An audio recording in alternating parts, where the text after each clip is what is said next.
এখন থেকে আপনার প্রিয় সিরিয়ালগুলো ফ্রিতে দেখুন এক্সক্লুসিভলি শুধুমাত্র সান নেক্সটে। এখনই অ্যাপ ডাউনলোড করুন। আজ আমি পাখি তোমায় না বলে থাকতে পারছি না, আমি তোমায় বলতে বাধ্য হচ্ছি। আমি সব সময় তোমার পাশে দাঁড়িয়েছি, কোনো জিনিস প্রয়োজনের আগে যাতে তোমার কাছে পৌঁছে যায় সেটার ব্যবস্থা করে দিয়েছি, কিন্তু আজ এত কিছুর পর তুমি আমায় অপমান করলে, সেও একটা বয়সে বড় সিনিয়র মানুষের সামনে। সত্যি পাখি, তুমি একটা অকৃতজ্ঞ মেয়ে। আমারও ঠিক এরম ভাবেই খারাপ লাগে যখন দিনের পর দিন তুমি আমার সঙ্গে এই ব্যবহারটা করো, কিন্তু সেটা বোঝার ক্ষমতা তোমার মধ্যে নেই, কারণ তুমি তো ভুলে যাও আমিও একটা মানুষ। আমারও কষ্ট হয়, আমারও খারাপ লাগে, আমারও একটা অপমান বোধ আছে।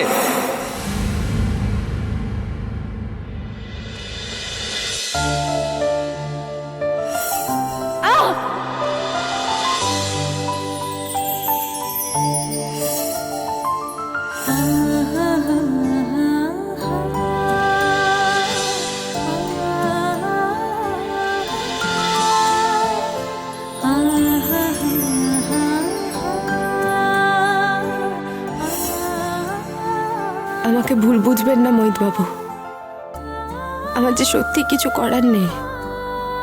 আমি চাইলেও আপনার কাছে যেতে পারবো না। আপনার কথা যে আমার মনে পড়ে না তা কিন্তু নয়। আমি মুখে যাই বলি না কেন, আমি জানি আমি মনে মনে কি ভাবি।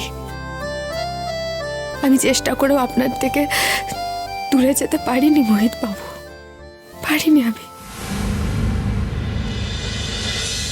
অহনা, আয় অহনা, হাই যায় না অহনা, কখন থেকে ডাকছি তোমাকে আমি।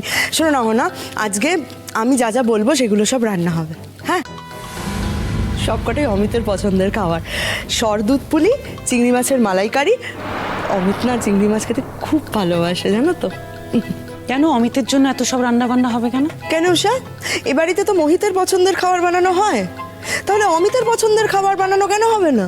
না, নিশ্চয়ই হতে পারে, কিন্তু তার জন্য তো একটা বিশেষ কারণ দরকার। হ্যাঁ, বিশেষ কারণ লাগবে না আর। এবার থেকে আমি যেটা করতে বলবো সেটা করতে হবে, আর আমি যে বলছি এটাই কারণ। কি বলতো উষা, তোমরা কোনোদিনই না আমার ছেলেটার যত্ন আত্তি করনি, আমার ছেলেটাকে অবহেলা করেছো, আমার ছেলেটার সঙ্গে মিসবিহেভ করেছো। তাই এবার আমি মা হয়ে দায়িত্ব নেব ওর যত্ন আত্তি করার, ওকে ভালো রাখার, বুঝতে পেরেছো?